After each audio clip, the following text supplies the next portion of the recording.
Baik, insyaAllah.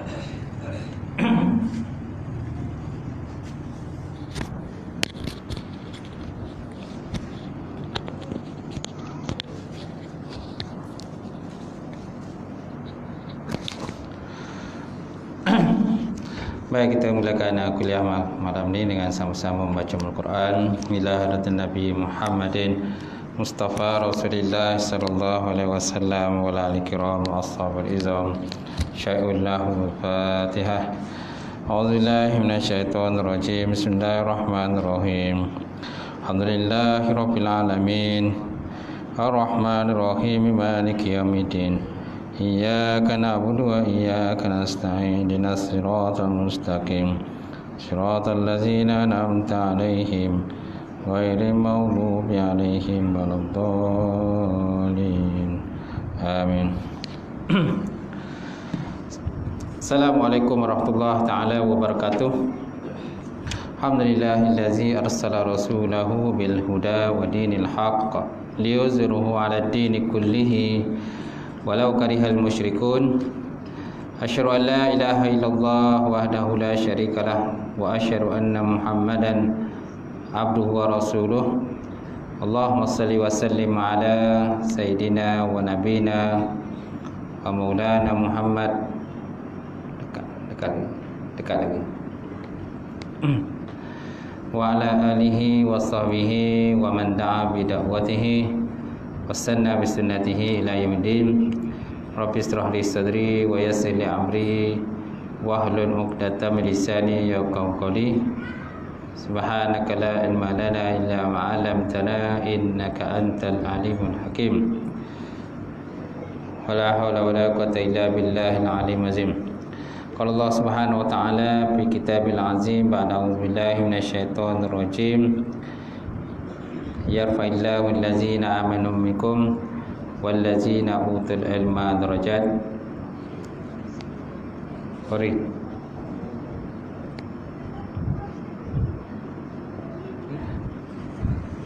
Tukar yang garisan, tukar yang kecil.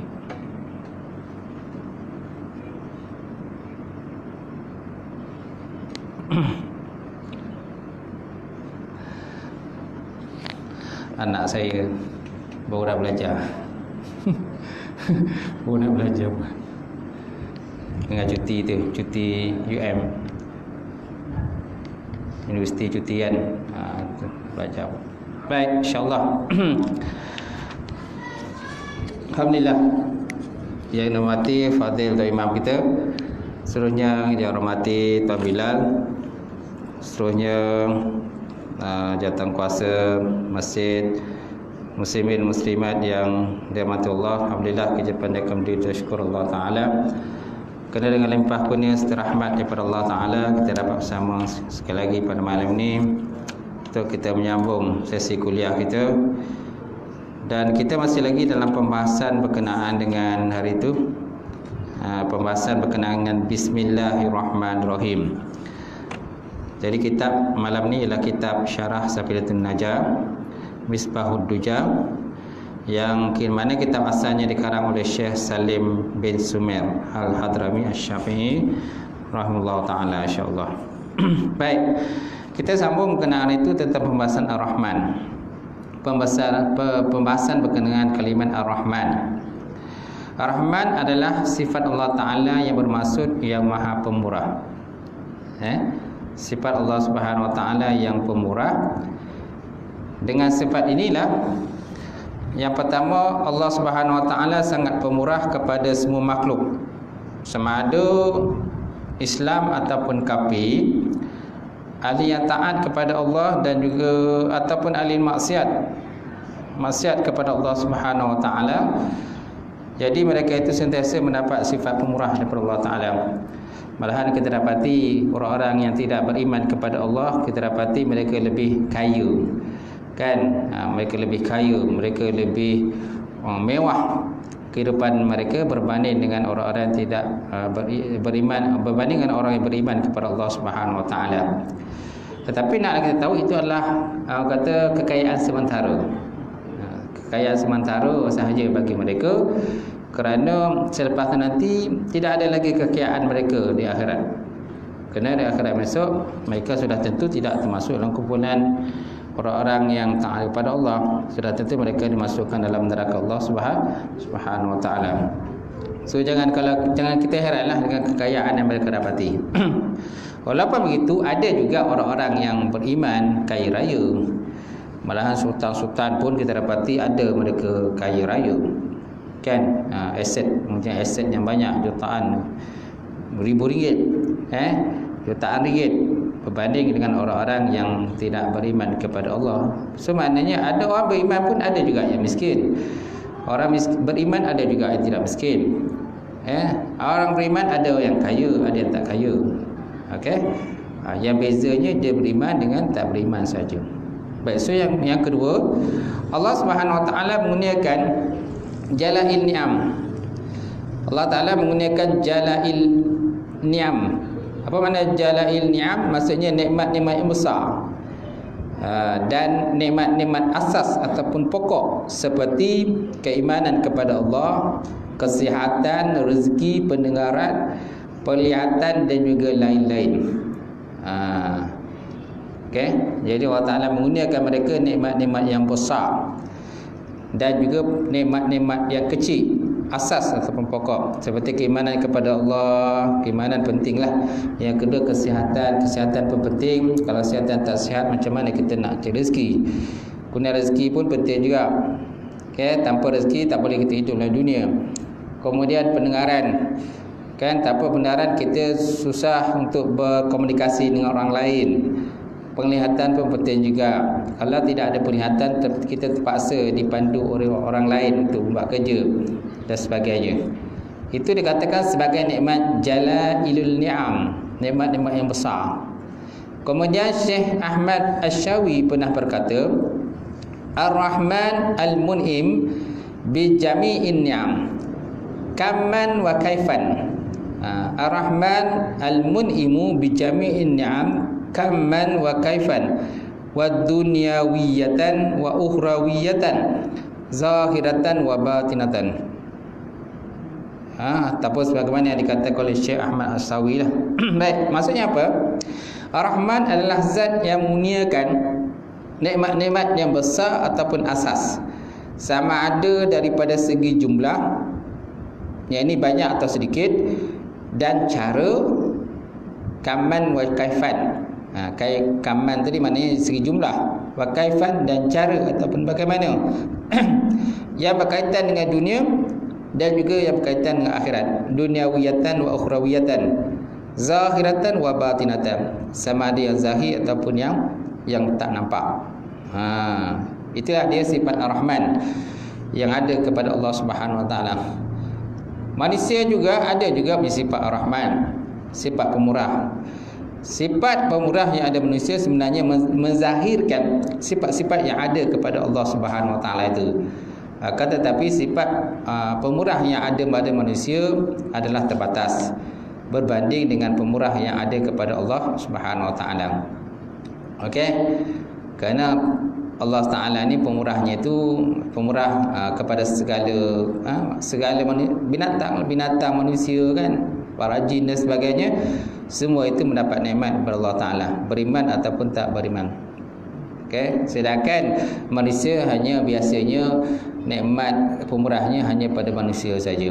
Ada juga nikmat pemurah manusia diberikan pada binatang. Itu sebabnya binatang orang kata terpelihara lah. Sebab kalau binatang ni contohnya sentiasa dibunuh dan sebagainya, sudah tentu akan pupus pula binatang. Okay? So maknanya mesti ada kawalan jugalah, kawalan terhadap binatang. Itu sebabnya ada sebagian manusia ni punya sifat-sifat kasih sayang kepada binatang. Dia sayang pada binatang. Ada manusia dia tak sayang pada binatang pun. Ada manusia dia sayang pada binatang, tapi dia nak bela tu dia malas lah. Dia sayang pada binatang, tapi dia nak bela tu malas, sebab mungkin dia leceh lah dalam nak menguruskan binatang ni. Tapi dia tetap sayang pada binatang. Contohnya kalau ada hari cuti, mungkin dia bawa anak-anaknya tengok binatang. Anak-anaknya tengok binatang, pergi zoo dan sebagainya, kan. Dia suka. Tapi nak bola binatang dia malas. Tengok binatang kat zoo dia suka. Tengok binatang dalam TV mungkin dia sukalah. Tengok kelakuan binatang. Tapi nak bola memang malas nak bola. Ada sifat manusia begitu. Baik, seterusnya tuan-tuan. Kemudian kita lihat pula sifat Ar-Rahim. Ar-Rahim adalah sifat Allah Ta'ala yang bermaksud yang maha penyayang. Dengan sifat ini Allah Subhanahu Wa Ta'ala sangat menyayangi, mengasihi orang-orang yang beriman kepada Allah. Okay, sifat Ar-Rahim ini tuan-tuan hanya dikhususkan kepada orang yang beriman saja. Sedangkan sifat Ar-Rahman sama ada beriman ke tak beriman ke, taat ke tak taat, mereka mendapat rezeki daripada Allah Subhanahu Wa Ta'ala. Sedangkan sifat Ar-Rahim hanya dikhususkan kepada orang-orang yang beriman kepada Allah Ta'ala saja. Lebih-lebih lagi besok di akhirat. Lebih-lebih lagi di akhirat. Baik, kemudian yang kedua, Allah Ta'ala mengurniakan daka ikut ni'am. Daka ikut ni'am maknanya nikmat-nikmat yang halus dan nikmat-nikmat furu' atau cabang, seperti pertambahan iman, kemudian kesempurnaan nikmat, kemudian keluasan rezeki, ketajaman fikiran, ketajaman pandangan dan pendengaran serta lain-lain. Berbeza dengan Ar-Rahman tadi. Ar-Rahman tadi hanya dia lebih fokus kepada nikmat-nikmat yang besar. Nikmatul kabir, nikmat yang besar, dan nikmat-nikmat pokok seperti keimanan kepada Allah, rezeki, kesihatan, pendengaran, penglihatan dan lain. Sedangkan Ar-Rahim ni Allah Ta'ala menghususkan nikmat tadi kepada daka ikut ni'am, pada nikmat-nikmat yang halus dan nikmat-nikmat furuk, seperti kalau iman tu pertambahan iman. Kemudian kalau nikmat tadi kesempurnaan nikmat. Berbeza dengan Ar-Rahman tadi hanya nikmat saja. Okey. Kemudian rezeki, keluasan rezeki. Keluasan rezeki. Sedangkan kalau Ar-Rahman hanya rezeki saja, tidak ada kaitan dengan keluasan. Kemudian fikiran, kita nakkan ketajaman fikiran. Kemudian ketajaman pandangan, bukan saja pandangan tapi ketajaman pandangan. Berbeza dengan Ar-Rahman. Sifat Ar-Rahman dibagi pada orang beriman ke tak beriman kan. Jadi mereka digunakan pandangan penglihatan. Tetapi ketajaman pandangan penglihatan hanya khususkan kepada orang yang beriman kepada Allah Ta'ala saja. Itu satu nikmat daripada Allah. Kemudian pendengaran yang clear lah, jelas pendengarannya. Orang kafir pun melihat juga. Orang kafir dia melihat hanya dari segi zahiran mata saja. Sedangkan orang beriman melihat melalui mata hati dia. Melalui mata hati. Itu beza orang beriman dengan iman. Kerana orang beriman pun dia tak melihat, dia melihat juga, mereka mendengar juga, mereka juga bercakap. Tapi bercakap hanya segi zahiriat saja. Sedangkan kita orang beriman ni, kita memandang, melihat daripada sudut mata hati kita. Kan berbeza kan? Baik, seterusnya Syekh Ahmad Asawi pernah berkata lagi, Ar-Rahim mun'imu bidaka ikniam kaman wa kaifan dua dunyawiyatan wa ukhrawiyatan zahiratan wa batinatan. Ar-Rahim adalah zat yang mengurniakan nikmat-nikmat yang halus, sama ada daripada segi jumlah, banyak ataupun sedikit, ataupun dari segi cara. Kaman wa kaifan tadi, yang berkaitan dengan dunia dan akhirat, sama ada nikmat yang nampak ataupun nikmat yang tak nampak. Kan, sama ada nikmat yang nampak atau nampak. So maknanya sifat Rahim ni lebih kepada khusus kepada nikmat-nikmat yang halus. Sedangkan Ar-Rahman dikhususkan kepada nikmat-nikmat yang besar. Nikmat yang besar, iman, kan, iman, kesihatan, rezeki, pendengaran, penglihatan, tu nikmat yang besar lah. Sedangkan nikmat yang halus, nikmat rezeki juga tapi lebih mendalam lagi. Rezeki yang luas. Okay? Kalau penglihatan tu penglihatan yang tajam. Penglihatan yang tajam bukan saja tajam, kita memandang pada sudut mata hati kita. Okay, itu dikatakan sebagai sifat Rahim yang ada kepada Allah Subhanahu Wa Taala. Baik, kemudian makna basmalah. Syekh Salim As-Sumit Al-Hadrami di awal kitabnya menulis basmalah untuk mengambil keberkatan. Dan malahan di kalangan ulama pun biasanya mereka menulis di awal kitab mereka dengan bismillah. Dengan bismillah. Kita pun digalakkan menulis surat dengan kita mulakan dengan bismillah. Okey. Sama ada surat rasmi ke tak rasmi dan sebagainya. Cuma akan timbul persoalan lah. Dia takut nanti bila ditulis bismillah, mungkin surat nanti mungkin dia takut dicampak ke sana, mencampak ke sini dan sebagainya. Itu sebabnya kan contohnya dalam surat-surat rasmi kadang-kadang dilarang daripada dia tulis bismillah. Cuma walaupun tak ditulis dengan bismillah pada Ar-Rahman itu, maka kita digalakkan mengucapkan bismillah setiap kali kita menulis ataupun menaip surat secara rasmi. Walaupun dari segi zahiriatnya pada tulisan tu tak ada pun perkataan bismillah. Pada surat rasmi mana ada bismillah? Tak ada pun. Assalamualaikum pun tak ada kan? Tidak ada pada. Tetapi bagi orang yang menaip, bagi orang yang menulis, maka digalakkan mereka itu menulis dengan mengucapkan dengan bismillahirrahmanirrahim pada mulutnya. Supaya apa? Untuk dapat kita mengambil berkat. Tapi kalau di kalangan kata kitab para ulama yang besar kan, mereka menulis kitab tafsir contohnya, ataupun menulis kitab tasawuf, ataupun mereka menulis kitab tauhid kan, betul juga mereka menulis berkenaan dengan akhlak. Mereka menulis kitab tadi ataupun menaip tadi dengan dimulai dengan bismillahirrahmanirrahim, tujuannya untuk kita mengambil keberkatan.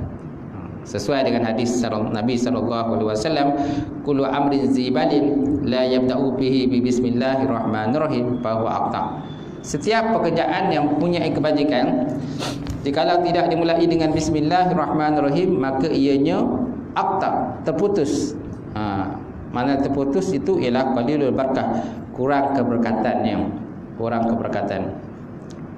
So maknanya kan apa saja pekerjaan yang baik naklah kita baca bismillah. Kita nak keluar daripada rumah kita, nak pakai kasut, contoh nak pakai baju, ataupun kita nak memandu, betul tak? Memandu, maka kita digalakkan baca bismillah. Banyak kali baca bismillah pun tak apa. Tak kurang tak rugi apa-apa tuan-tuan. Pasalnya beliau seolah-olah menyatakan, Syekh Salim As-Sumil Ad-Darami, jadi di awal kitabnya beliau menulis basmalah dengan tujuan untuk mengambil keberkatan. Seolah beliau menyatakan bi musahibatil ismillahirrahmanirrahim u'allifu kitabi haza mutafarrikan. U'allifu kitabi haza mutafarrikan.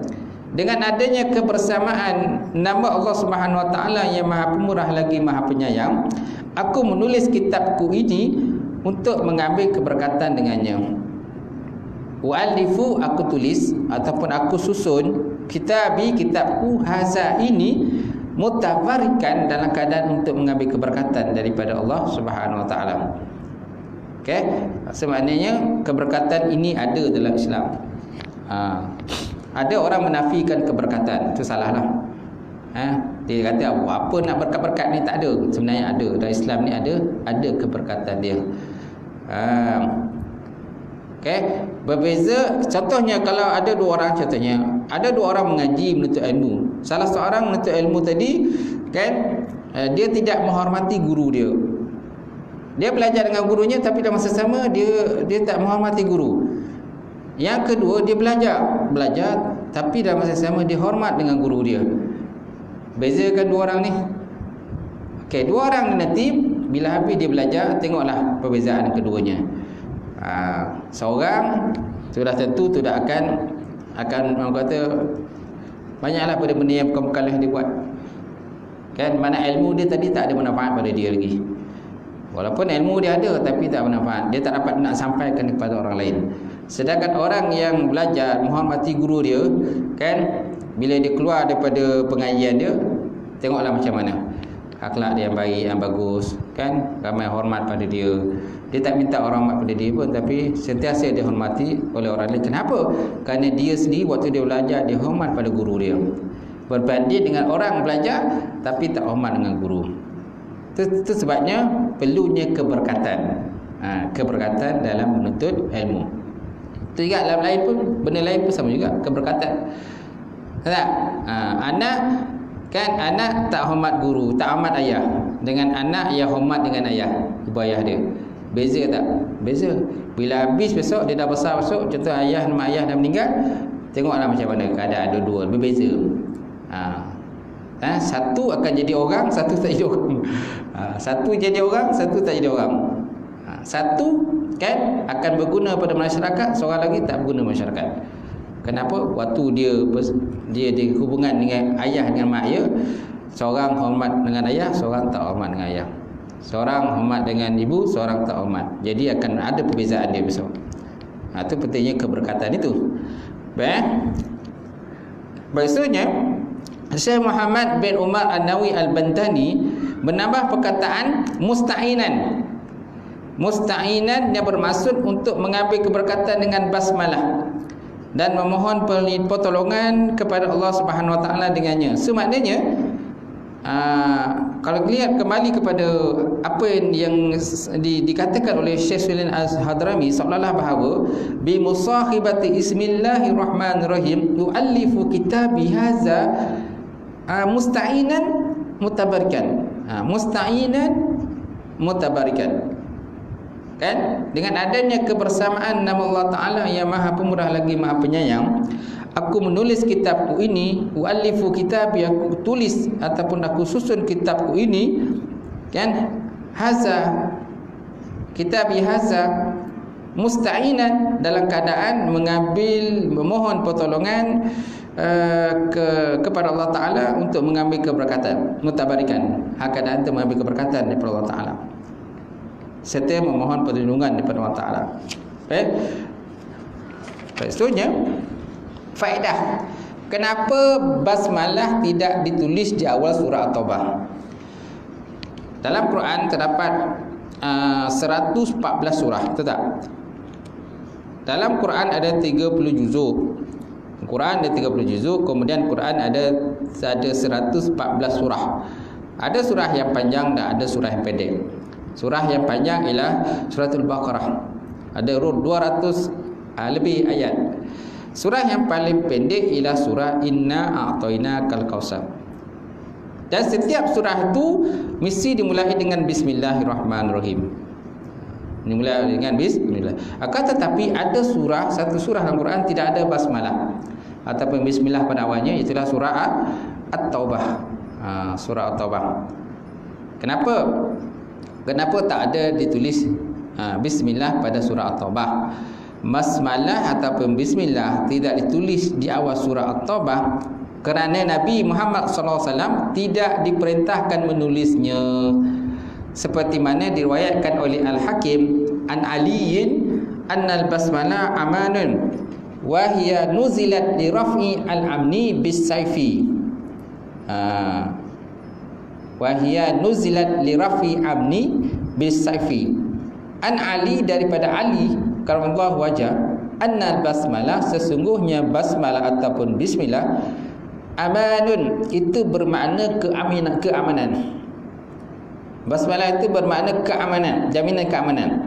Wahia, dan ianya basmalah itu nuzilat, diturunkan, li rafi amni, untuk mengangkat keamanan, bis-sayfi, dengan menggunakan pedang.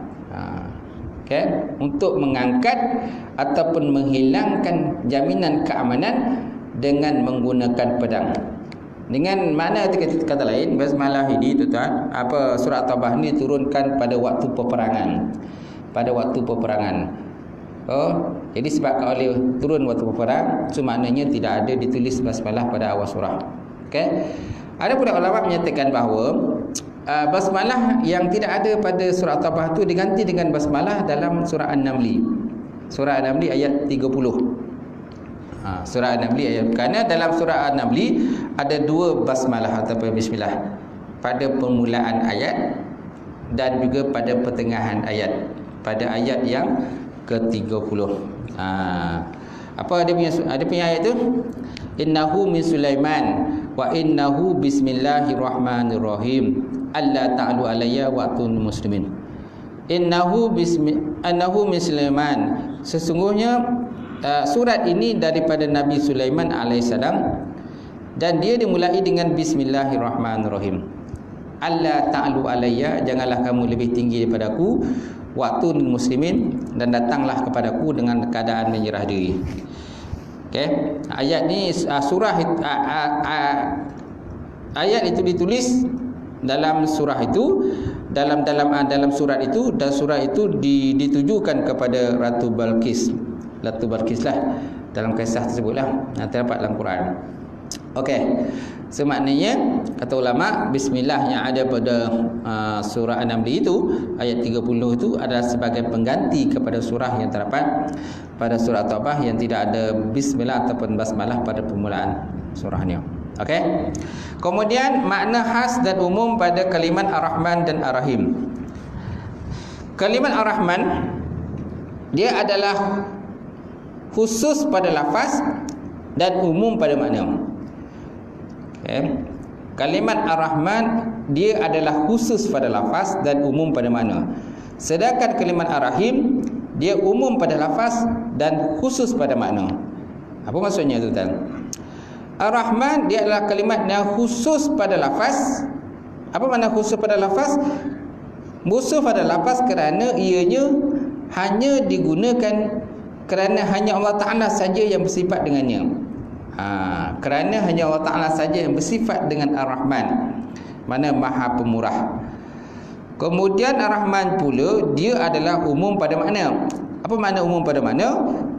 Sifat Ar-Rahman Pemurah Allah Ta'ala itu umum dan menyeluruh kepada semua makhluk, sama ada Islam, kafir, orang yang taat pada Allah, orang yang ingkar pada Allah, orang yang berakal ke tak berakal juga, mereka itu mendapat pemurah daripada Allah Subhanahu Wa Taala.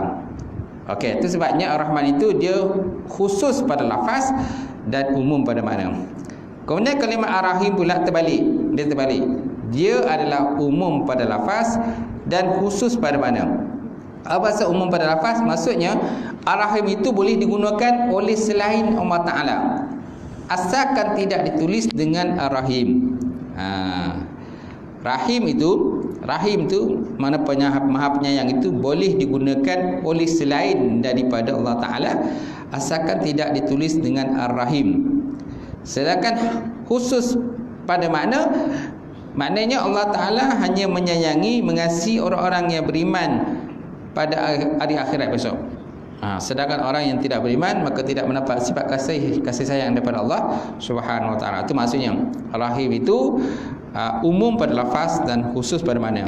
Sedangkan Ar-Rahman tadi pula dia adalah khusus pada lafaz dan umum pula pada maknanya. Itu perbezaan antara kedua Ar-Rahman dengan Ar-Rahim. Baik, kemudian kita lihat tentang nikmat Allah Subhanahu Wa Ta'ala.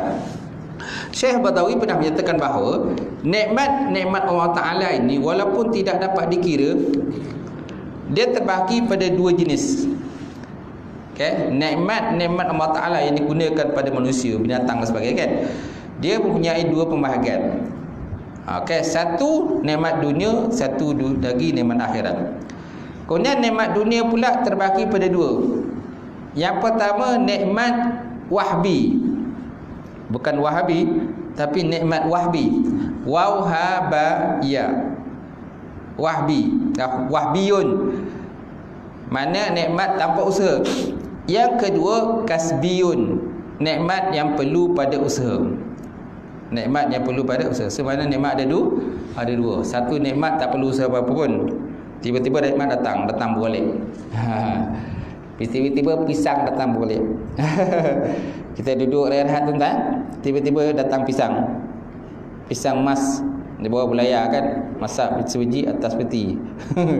Datang pada kita pun seronok lah, wah dapat makan pisang lah, terima kasih lah banyak kan. Kadang-kadang kat luar tu ke tu tak imam, bila habis Jumaat kan ada orang ni letakkan makanan kat situ dengan buah apple pun ada. Ada tu kan kita makan buah apple, tahu tak? Buah apple ada, buah limau ada. Apa lagi? Temikai pada nasi apa lagi? Nasi dagang. Nasi minyak, tahu tak? Tu dikatakan nikmat tanpa usaha tu. Tiba-tiba nikmat datang. Habis Jumaat, dipersilakan tuan-tuan ada makanan nasi kat luar, pergi ambil kan. Sempena dengan Maulid Rasul. Tahu tak? Tu nikmat tanpa usaha lah tu. Tapi walaupun tanpa usaha, kenalah usaha sikit. Duduk jatuh pun tak dapat juga nikmat. Walaupun orang dah bagi makanan kat luar tu, kita tak pergi bergerak kat luar tu, dapat tak? Tak dapat juga. Takkan orang nak suap kakak kita pula dah. Dah tua pun nak bersuap lagi. Pergilah sendiri, pergi ambil sendiri beratur kat luar tu. Makanan ada sediakan. Betul tak tuan? Baik, itu dia katakan nikmat tanpa usaha. Yang kedua, nikmat kasabi ataupun kasbi, nikmat yang perlu dengan usaha. Tak usaha memang tak dapat. Mesti berusaha, cari nikmat, bekerja kan. Dengan bekerja kita cukup bulan dapat gaji. Dengan gaji tadi kita dapat beli makanan, beli beras, beli kunyit, beli beras, beli gula, beli apa-apa ajalah yang sepatutnya sebagian bahan dapur kita untuk kita dimasak oleh isteri kita, anak kita dan sebagainya. Mana nikmat yang perlu pada usaha lah. Baik, kemudian nikmat wahbi ataupun nikmat tanpa usaha dia ada dua bahagi. Pertama, nikmat rohani. Nikmat rohani seperti ditiupkan roh kepada manusia, memuliakannya dengan akal dan dilengkapkan dengan kekuatan kepahaman, fikiran dan juga percakapan. Atau dikatakan nikmat rohani seperti ditiupkan roh pada manusia. Tak ada roh macam mana kita nak hidup? Kerana kita hidup ni berdasarkan pada roh yang ada pada badan kita. Ada tak orang hidup tanpa roh? Tak ada kan? Mesti hidup, mesti ada roh. Bila roh keluar saja, mana orang tu akan mati ataupun meninggal dunia. Okay? Itu pun nikmat juga. Roh tu pun nikmat Allah Ta'ala bagi pada kita. Kemudian Allah Ta'ala bagi kita akal. Akal untuk kita berfikir. Itu nikmat juga. Kerana ada orang tak ada akal, gila. Kan? Kejadian dia gila. Bila gila pun fahamilah. Dengan badan yang tak terurus, dengan pakaian yang tak terurus dan sebagainya, orang gila. Dan kadang-kadang bercakap seseorang, ketawa seseorang, orang gila. Kan? Kita alhamdulillah tak gila. Semana kita ada nikmat Allah Ta'ala bagi pada kita. Kemudian dilengkapi dengan kekuatan kepahaman. Dah ada akal, lepas tu kita faham pula. Bila orang cakap kita faham. Sekali orang cakap kita faham. Dan kita boleh fikir dan kita boleh bercakap. Itu dikatakan nikmat rohani. Yang kedua, nikmat jasmani. Nikmat jasmaniyun ataupun jusmaniyun adalah seperti penciptaan tubuh badan dan kekuatan yang ada dalam badan serta keadaan yang membantu tubuh seperti kesihatan dan kesempurnaan anggota badan. Okey, itu nak katakan nikmat jasmani. Dengan rupa yang cantik, dengan muka yang lawa, dengan handsome, kan? Dengan tangan yang sempurna yang boleh digerakkan. Kerana ada orang tangan ada tapi tak boleh gerak. Ada pula kadang-kadang orang tak ada tangan. Kan? Ada tangan. Ataupun ada juga orang ada tangan tapi gulung. Kan? Separuh aja, setakat siku je tangan dia. Kan? Nampak? Susahlah dia nak buat kerja kan? Susah kan? Macam tu. So kita alhamdulillah sempurna, jari kita sempurna. Kita ada 10 jari. Okey? Ada kalau kita ni ada tak yang tak ada jari? Tak ada, semua ada jari. Alhamdulillah kan? Semana nikmat daripada Allah Ta'ala. Dengan rupa yang lawa, yang cantik. Kan? Kalau rupa kita tak cantik, orang pun susah nak bercakap dengan kita. Orang semua melarikan diri pada kita. Tapi bila muka kita cantik, kita ada mata yang cantik dengan hidung dan sebagainya, alhamdulillah orang berani cakap dengan kita. Orang tak segan bercakap dengan kita. Tapi kalau muka kita tak cantik, tak lawa, kan, dengan muka yang buruk dan sebagainya, ada tak orang nak dekat dengan kita? Tak ada. Susah nak dekat. Kalau orang cakap dengan kita pun mungkin dia pandang tempat lain. Dia cakap dengan kita tapi dia muka pandang ke lain. Kenapa? Kerana muka kita ni buruk, tak lawa kan. Ya, alhamdulillah lah. Baik. Kemudian yang kedua, ada seterusnya tuan-tuan, nikmat kasbi pula termasuklah. Yang kedua tadi nikmat kasbi, nikmat perlu pada usaha. Nikmat kasbi pula termasuk menyucikan jiwa daripada sifat-sifat tercela yang dikatakan istilahnya dalam tasawuf tahalli. Kemudian mihasi dengan akhlak yang baik dikatakan tahalli. Tahalli. Bermakna takhalli membersihkan jiwa kita ataupun membuang sifat-sifat mazmumah, sifat-sifat buruk, kan, hasad, dengki, tamak, holoba, buruk sangka, kemudian orang kata riak, menunjuk diri dan sebagainya kan. Ini dikatakan bila kita buang benda itu dikatakan sebagai takhalli. Takhli, asal pada takhli ini mengosongkan segala sifat-sifat yang tercela ni dalam jiwa kita. Bila kita dah mengosongkan sifat-sifat tercela dalam diri kita, maka kita isi pula dengan benda baik. Isi benda baik ni nak katakan sebagai tahalli. Tahalli. Dah buang benda buruk, masukkan benda yang baik. Jangan dah buang benda buruk, lepas tu tak isi benda baik. Mesti isikan benda yang baik. Tak? Samalah seperti baginda Nabi Muhammad SAW ketika Nabi SAW nak Isra' dan Mi'raj, kan Nabi ditangkap oleh malaikat, kan, dan dibelah dada baginda Rasulullah sallallahu alaihi wasallam. Dibuang sifat-sifat buruk, sifat-sifat mazmumah yang ada dalam hati baginda Rasulullah dan diisi dengan nur cahaya keimanan dalam hati Rasulullah. So makna membuang tadi dikatakan tahalli, dan mengisi itu dinamakan tahalli, mengisi benda-benda baik, sifat-sifat baik sebelum baginda dibawa naik berjumpa dengan Allah Subhanahu Wa Taala dalam peristiwa Isra' dan Mi'raj baginda Rasulullah. Baik, kemudian yang kedua, menghiaskan tubuh dengan perlakuan yang baik, perhiasan-perhiasan yang cantik, pangkat dan harta. Ni pun termasuk dalam nikmat kasbi. Setelah kita ada sifat-sifat yang baik, tahalli, dan tahalli, kemudian kita hiaskan tubuh kita kan dengan perlakuan yang baik, akhlak yang baik, kemudian perhiasan yang cantik dengan pakaian yang cantik, elawar dan sebagainya. Kemudian pangkat dan harta. Pangkat dan harta ni adalah sementara lah sifat dia. Tapi tanpa pangkat dan harta pun susah juga. Tak ada pangkat pun kadang-kadang orang tak hormat dengan kita. Tak ada harta pun kadang-kadang orang tak hormat dengan kita. Mana harta tu perlu juga ada, tapi jangan sampai kita gila harta. Pangkat tu perlu juga dalam kehidupan kita ni. Tak? Kalau kita tak ada pangkat, kan, kalau kita tidak ada pangkat, kalau kita gila pangkat, kalau suka pada pangkat, kita namakan sebagai gila pangkat. Kan? Orang yang suka menonjolkan diri, itu dikatakan orang yang gila kepada penonjolan diri. Orang yang suka pada harta dikatakan orang yang gila harta. Orang yang gila pangkat, yang suka pangkat dikatakan orang yang gila pangkat.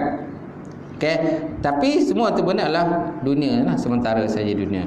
Sedangkan akhirat besok Allah Taala akan tentukan siapa yang paling bertakwa, itulah yang menjadi kekasihku, yang rapat kepadaku kepada Allah Taala. Kemudian nikmat akhirat. Tadi nikmat dunia. Sebenarnya nikmat dunia ada dua, satu wahbi, satu kasbi. Kemudian wahbi tadi ada dua, rohani dan jasmani. Kemudian kasbi pula ada dua tadi, kan, takhali dan tahali. Lepas tu kita hiaskan dengan akhlak yang baik dalam diri kita. Baik, kemudian nikmat akhirat, ia termasuk diampunkan dosa atas kesalahan yang pernah dilakukan oleh hamba, kemudian mendapat keredaan Allah Ta'ala dan letakkan di tempat yang tinggi dalam syurga bersama dengan para malaikat yang dekat Allah Ta'ala selama-lamanya. Itu dikatakan nikmat akhirat. Nikmat akhirat ni tahulah dengan syurga, dengan bidadari macam-macam lah. Itu dikatakan nikmat akhirat. Dan nikmat akhirat itu kekal mereka itu sama khalidina fiha abada, kekal selama-lamanya. Sedangkan orang kafir pula, dia pula dalam neraka, kekal selama-lamanya neraka.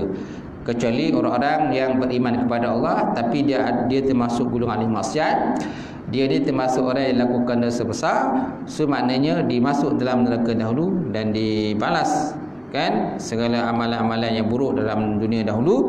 Setelah habis semua dikeluarkan daripada neraka, dimasukkan dalam syurga Allah Ta'ala.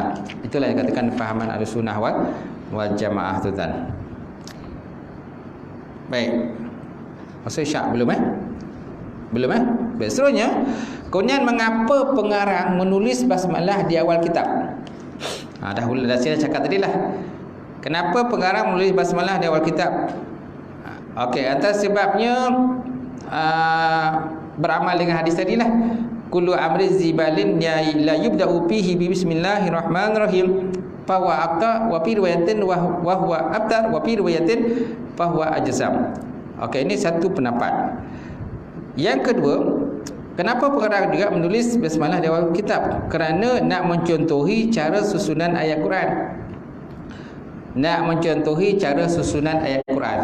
Allah Ta'ala memulakan Quran dengan basmalah seperti yang ada di Lauh Mahfuz, dan setelah dikumpul dan disusun di dalam mushaf.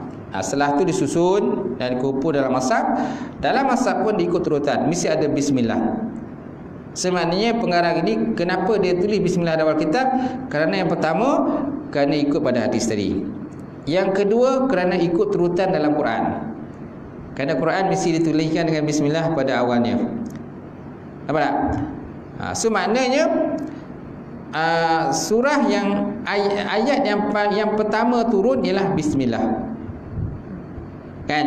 Kalau nak kirakanlah dengan Iqra bismi rabbikal ladzi. Ada orang kata Iqra bismi rabbikal ladzi khalaq. Ada orang kata, dia kata Iqra ini merupakan ayat yang pertama turun. Ada pula orang menyatakan bismillah itu adalah ayat pertama turun. Kerana Jibril membaca bismillah dahulu, kemudian baru baca Iqra bismi rabbikal ladzi khalaq. So maknanya tak salah pun. Kalau kita kata Iqra pun tak salah, kalau kita katakan bismillah pun tak salah lah. Kerana memandang kepada dua sudut yang berbeza sebenarnya. Baik, yang kedua, kenapa dimulakan dengan bismillah pada awal kitab? Kerana mencontohi perbuatan Nabi. Kerana Nabi setiap kali baginda menulis surat-surat, yang mana surat itu ditujukan kepada raja-raja, Raja Rom, Raja Parsi, supaya mengajak beriman kepada Allah. Jadi Nabi menulis dimulai dengan bismillah. Mulai bismillah. Nabi menyuruh para sahabat memulakan dengan basmalah, seperti surat baginda kepada Hirkal Raja Mesir, Raja Rom dan sebagainya ditulis. Contoh dia contoh surat dia, Min Muhammadin Rasulillah, Bismillahirrahmanirrahim, Min Muhammadin Rasulillah ila Hirakla Azim Rum, salamun manittama huda, inni ad'uka bidayatil Islam, inni ad'uka bidayatil Islam, aslim taslam, yu'tikallahu ajraka marratain, fa in tawallaika fa inna 'alaika ismul irisiyin. Kan ayat, jadi ditulis, surat itu ditulis dengan memulai dengan bismillah. Kemudian Nabi kata surat ini daripada Muhammad Rasulullah ditujukan kepada Hirakla Raja Rom. Salamun manittaba huda, sejahtera atas kamu bagi orang-orang yang mengikut petunjuk daripada Allah Taala. Inni ad'uka bidayatil Islam, semuanya aku menyeru kamu dengan seruan Islam. Oleh itu masuklah Islam. Aslim taslam, yu'tikallahu ajraka marrataini. Nescaya kamu mendapat dua pahala. Satu pahala kerana beriman dengan Nabi yang sebelumnya, yang satu pahala lagi kerana beriman dengan aku ataupun beriman kepada Allah Subhanahu wa taala. Fa in tawallaika fa inna 'alaika ismu irsiyin. Tetapi seandainya kalau kamu berpaling, tak nak ikut kepada aku seru, kata Nabi Muhammad SAW dalam suratnya, nescaya kamu akan menanggung dosa. Dosa petani, dosa rakyat dan sebagainya, kamu akan menanggung dia lah.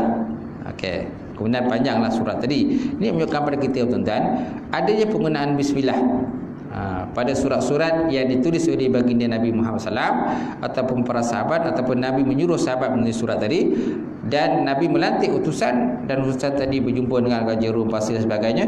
Tujuannya untuk mereka itu beriman kepada Allah Ta'ala dan Rasulullah SAW. Baik, kemudian hukum membaca basmalah. Hukum membaca basmalah dia ada lima hukum membaca basmalah. Yang pertama, hukumnya wajib. Yang kedua, hukumnya haram. Yang ketiga, sunat. Keempat, makruh. Yang kelima, harus ataupun mubah. Baik, bilakah dikatakan wajib membaca basmalah ataupun bismillah? Okay. Dalam mazhab Syafi'i, membaca bismillah adalah hukumnya wajib. Iaitulah ketika dalam solat. Dalam solat, ketika membaca surah Al-Fatihah, menurut mazhab Imam Syafi'i, hukumnya adalah wajib. Kalau tak baca, kalau mazhab Syafi'i, hukumnya adalah mana sembahyangnya itu batal ataupun tidak sah. Mana kena baca. Kecuali dalam mazhab lain, hukumnya adalah sunat. Kemudian haram kita membaca basmalah ketika bila seperti kita melakukan perkara dosa dan juga maksiat. Seperti contohnya minum arak. Minum arak baca bismillahirrahmanirrahim. Ini tak betul lah. Ataupun contohnya mencuri. Mencuri kan, ni nak mencuri ni, pecah rumah orang ni, jomlah kita baca bismillah ni, kita ambil berkat Allah Ta'ala supaya senanglah kerja mencuri kita. supaya senang dalam mencuri kita ni kan, supaya Allah Ta'ala memudahkan mencuri kita ni dan kita berjaya dalam mencuri. Cuma kita sama-samalah baca bismillah. Betul tak tu? Tu tak betul lah cara dia. Kemudian cakap bohong, baca bismillah tapi cakap bohong, dan juga perkara-perkara lain yang mungkar yang tegah Allah Ta'ala, kita baca bismillah. Ini seolah macam memperlekehkan agama Allah Ta'ala lah. Ataupun boleh juga dikatakan menghina agama Allah. Maknanya benda yang tak elok tapi dia memohon keberkatan daripada Allah Ta'ala, tak boleh ya? Kemudian sunat. Bilakah sunat kita membaca bismillah? Sunat membaca bismillah ialah seperti apabila kita melakukan perbuatan-perbuatan yang penting, seperti kita mengangkat wudu, kemudian kita menulis kitab ataupun menulis surat atau benda-benda yang bermanfaat, kemudian kita mengajar ilmu, membaca dan sebagainya, mandu kenderaan dan sebagainya. Okey, itu perkara-perkara yang sunatkan kita baca bismillah. Kemudian makruh. Bilakah makruh kita baca bismillah? Ialah ketika melakukan perkara yang makruh, seperti melihat perkara yang makruh. Benda-benda makruh dilihat, kita lihat, kita baca bismillahirrahmanirrahim. Contohnya najis kan benda yang makruh kita lihat. Kan benda-benda najis kan, benda tak elok. Kita baca bismillah, kita lihat benda tu. Ini makruh lah, tak digalakkan lah.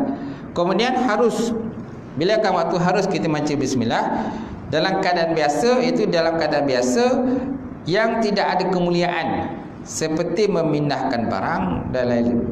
Memindahkan barang atau buat benda-benda yang benda-benda haruslah, yang tidak ada pahala sunat pun, tapi benda harus saja kita pun baca bismillah. Maknanya hukumnya harus. Baik, kemudian keterangan seterusnya, wajib. Apakah dia katakan wajib? Apakah dia katakan sunat? Apakah dia makruh, mubah? Saya rasa tuan-tuan pun fahamlah. Kan wajib ialah benda yang wajib dibuat, mana syarak dituntut kita buat. Kalau tak buat, kita dapat dosa. Dan setiap tu macam wajib, haram, sunat, makruh, mubah, ini masing-masing ni dia ada definisi mereka masing-masing. Dia ada definisi ataupun ta'arif masing-masing.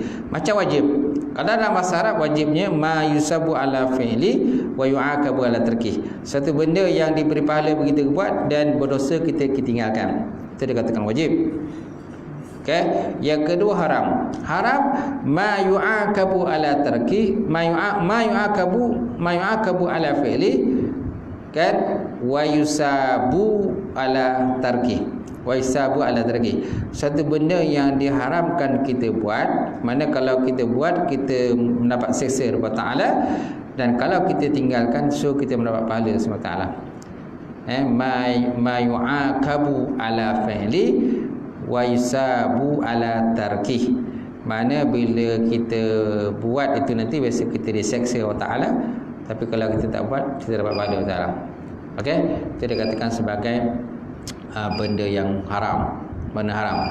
Kemudian benda sunat di segi definisi kalau bahasa Arab, ma yusabu ala fi'li wa la yu'aqabu ala tarkih.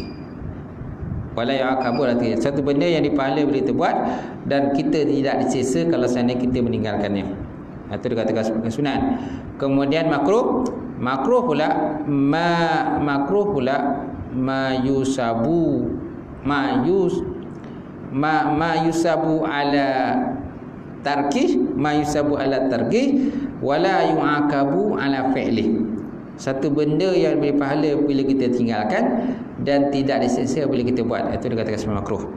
Okey, yang last sekali itulah sunat. Benda harus ialah kalau segi definisinya ma la yusabu ala fi'li wa la yu'aqabu ala tarkih. Satu benda yang tidak beri pahala bila kita buat dan tidak berdosa bila kita tinggalkan. Okay, mana setiap benda ni dia ada definisi dia. Dia ada ta'rif dia sendiri. Kerana dalam bahasa Arab ni dia kaya ta'rif. Bahasa Arab dia kaya ta'rif. Kerana bahasa Arab ni dia ada dua makna biasanya. Satu makna segi bahasa, istilah dalam bahasa Arab ni satu sama ada bahasa ataupun satu segi istilah. Contohnya solat. Solat dia ada dua makna. Satu solat bermakna doa. Satu solat ialah setiap perbuatan atau perkataan dia mula dengan takbir dan disudahi dengan salam. Mula takbir sudah salam. Okey, itu dikatakan sebagai solat. So maknanya setiap perkataan bahasa Arab tu, istilah bahasa Arab biasanya dia dua makna. Satu makna daripada segi sudut bahasa ataupun logah, satu lagi daripada sudut istilah dia. Istilah yang kita nak pakai ni biasanya dalam istilah. Jarang kita gunakan makna daripada segi bahasa, sudut bahasa, jarang. Kecuali dalam contohnya kita buat macam kita mengarang sastra kan, sastra ke, ataupun kita buat susun ayat dalam bahasa Arab biasa, logah-logah biasa kan, memang kita pakai dari segi sudut bahasa je, tak tengok segi istilah pun. Tapi kalau dalam bab fiqh, bab tauhid dan sebagainya kan, bab tasawuf betul juga, setiap istilah tu mesti biasanya ada definisi di situ. Berbanding kalau kita menulis sastra Arab ataupun adab kitab adab dalam bahasa Arab, adab penusus, biasanya dia tak mementingkan sangat penggunaan segi istilah. Mereka lebih mementingkan penggunaan segi logah saja. Logah. Okey. Dan logah tu pun kena memastikan makna yang betul juga. Kerana dalam bahasa Arab pun dia banyak kamus yang digunakan. Banyak kamus digunakan bahasa Arab. Kan, biasa kita hanya tahu mungkin kena kamus Marbawi ataupun kamus Dewan dan sebagainya. Itu biasa kamus Munjid. Itu kamus yang biasa digunakan. Tapi dalam bahasa Arab sebenarnya banyak lagi kamus lain. Banyak lagi kamus lain. Yang kadang-kadang contohnya lisanul Arab. Kita bahasa Arab tu satu kamus yang begitu banyak menjadi rujukan dalam bahasa Arab. Lisanul Arab. Okey? Dan lisan Arab ni jarang digunakan oleh orang. Biasa orang gunakan kamus Marbawi ataupun mungkin kamus Dewan Bahasa dan Pustaka. Kamus itulah biasa digunakan. Terjemahan daripada Arab ke bahasa Melayu, bahasa Arab dan sebagainya. Baik, seterusnya tuan-tuan, syarat supaya sesuatu yang digunakan, syarat sesuatu supaya yang dimulakan dengan basmalah mendapat pahala sunat. Okey, apa syaratnya? Syarat supaya sesuatu yang dimulakan dengan basmalah mendapat pahala sunat. Apa syaratnya? Pertama, perbuatan itu naklah sesuatu yang digalakkan dalam syariat. Bukan benda haram, bukan benda makruh, dan bukan perkara yang tidak mendatangkan manfaat. Perkara yang tidak mendatangkan manfaat. Kan? Ini adalah syaratnya lah. Syaratnya nak dapat pahala sunat itu mestilah satu benda itu digalakkan oleh syariat. Contohnya bersedekah. Sedekah kan benda ini syarat oleh syariat kan? Membaca Quran, berzikir kepada Allah. Tak, benda ini syarat digalakkan Islam. Kemudian yang kedua, dia bukan zikir seperti tasbih, tahlil, selawat dan lain yang tak perlu membaca basmalah kita memulakan. Kalau zikir-zikir contohnya subhanallah, alhamdulillah, subhanallah, tak perlu kita baca bismillah pun. Tak perlu. Kan? Aku nak baca bismillah, bismillahirrahmanirrahim, subhanallah, alhamdulillah, itu tak perlulah. Maknanya kalau kita terus masuk dalam zikir, tak perlu kita nak baca bismillahirrahmanirrahim. Betul juga tahlil, selawat dan sebagainya. Tahlil contohnya la ilaha, kan Abdul Zikri fa'lam annahu la ilaha illallah, la ilaha illallah, itu tak perlu baca bismillah di awalnya. Itu juga kalau kita nak selawat, Allahumma salli ala sayyidina Muhammad, Allahumma salli ala sayyidina Muhammad. Kita nak selawat tapi kita baca bismillah, bismillahirrahmanirrahim, aku selawat. Tak perlulah. Atau tak perlu begitu. Kerana benda-benda selawat tu pun dah kira mendapat pahala sunat Allah Taala. Okey. Kemudian yang ketiga, ia bukan perbuatan yang disyariatkan membaca basmalah ketika memulakannya, seperti khutbah. Khutbah yang dimulakan dengan alhamdulillah. Okey. Dia bukan perbuatan yang disyariatkan membaca bismillah. Kerana khutbah Jumaat tak perlu baca bismillah pun. Kerana khutbah Jumaat ni kita lebih pentingkan pada rukun khutbah. Bila rukun khutbah tu ada kita buat, mana sahlah khutbah tu. Kalau tak ada rukun khutbah, tak sahlah. Apa rukun khutbah? Pertama, memuji Allah Taala kan? Kita memuji Allah Taala, tu rukun khutbah. Yang kedua, selawat kepada baginda Nabi Muhammad SAW. Okey, yang ketiga, kita menyebut pertama pujian, yang kedua selawat, lepas tu kita baca ittaqullah, berpesan dengan bertakwa kepada Allah Taala. Kan, ittaqullah haqqa tuqatih. Okey, yang ketiga, membaca mana-mana ayat Quran. Membaca mana-mana ayat Quran. Kan? Yang kelima, yang keempat tadi, yang kelima, kita berdoa kepada kaum muslimin wal muslimat. Allahumma fil muslimin wal muslimat, kan? Okey, ini dikatakan sebagai rukun khutbah. Pertama, pujian kepada Allah. Yang kedua, selawat kepada baginda Nabi Muhammad SAW. Yang ketiga kita sebut ittaqullah. Yang keempat, kita membaca mana-mana ayat Quran, kan? Mana-mana satu ayat Quran. Yang kelima, itulah kita meminta keampunan kepada orang muslim dan muslimat. Mana ada 5 rukun khutbah. Okey. Habis berdoa macam mana? Doa untuk sultan macam mana? Doa untuk sultan tu sunat je. Tak baca pun tak apa. Tapi dia ada peraturan pula, kan? Kalau ada ni 9 ni peraturannya kena baca. Kena baca. Tapi kalau ikutkan tak baca pun tetap khutbah tu sah. Yang penting 5 rukun mesti ada. Cuma kalau tak baca doa untuk sultan ni, ada nanti ada orang pertikaikan. Lain pula cerita orang. Tu ustaz tak baca tu. Tak baca doa untuk sultan. Ni baca doa untuk sultan tak? Syekh ni baca. Tak baca si lain pula cerita. Okey, faham kan? Kemudian 4 perlindungan dan 4 keampunan yang ada dalam basmalah. Apa dia 4 perlindungan dan 4 keampunan yang ada dalam basmalah? Menurut Syekh Muhammad Nawawi Al-Bintani Al-Jawi dalam kitabnya Muraqi Ubudiyah, beliau ada menyebutkan bahawa ada 4 perkataan yang diisyaratkan. Kan dalam bismillah itu. Maknanya ada 4 perlindungan dan 4 keampunan kalau seandainya kita baca basmalah. Okey, yang pertama, 4 penjuru yang digunakan syaitan untuk menggoda manusia, iaitu daripada depan, belakang, kiri, kanan. So siapa yang selalu mengucapkan basmalah, kan, dengan segala amalannya, dia akan mendapat perlindungan Allah Ta'ala daripada menghadapi syaitan yang datang daripada 4 penjuru. Kerana syaitan ni suka ganggu kita, kan, depan, belakang, kiri, kanan. Kan, sebabnya kita digalakkan baca basmalah ataupun bismillah. Mudah-mudahan dengan bacaan tadi maka kita terhindar daripada gangguan syaitan itu. Kemudian yang kedua, 4 keadaan manusia melakukan maksiat dan dosa, iaitu sama ada manusia itu melakukan dosa dan maksiat secara terang-terangan, ataupun yang kedua secara sembunyi-sembunyi. Yang ketiga, sama ada dibuat waktu siang. Yang keempat, sama ada waktu malam, siang atau malam. Okey, ini 4 suasana yang biasanya manusia ada melakukan dosa dan juga maksiat kepada Allah Ta'ala. So mana kita digalakkan baca bismillah supaya kita terhindar daripada melakukan dosa pada 4 perkara tadi. 4 perkara, sama ada siang, malam, kan, ataupun ketika tersembunyi ataupun terang-terang.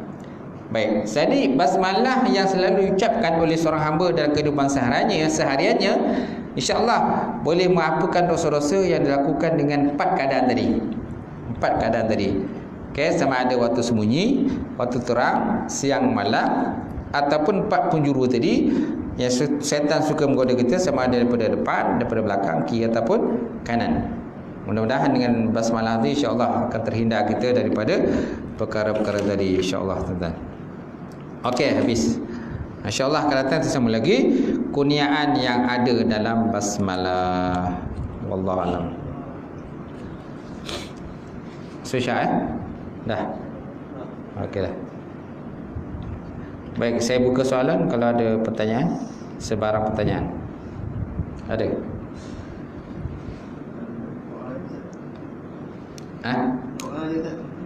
Doa aja. Tak ada? Okey, insya-Allah. A'udzubillahi minasyaitonir rajim. Bismillahirrahmanirrahim. Alhamdulillahirabbil alamin wassalatu wassalamu ala asyrofil mursalin wa ala alihi washabihi ajmain. Allahumma zidna ilman nafi'a wa yaqinan sadiqa ma'al mutaqabbala waskan halalan mubarakatan katsira.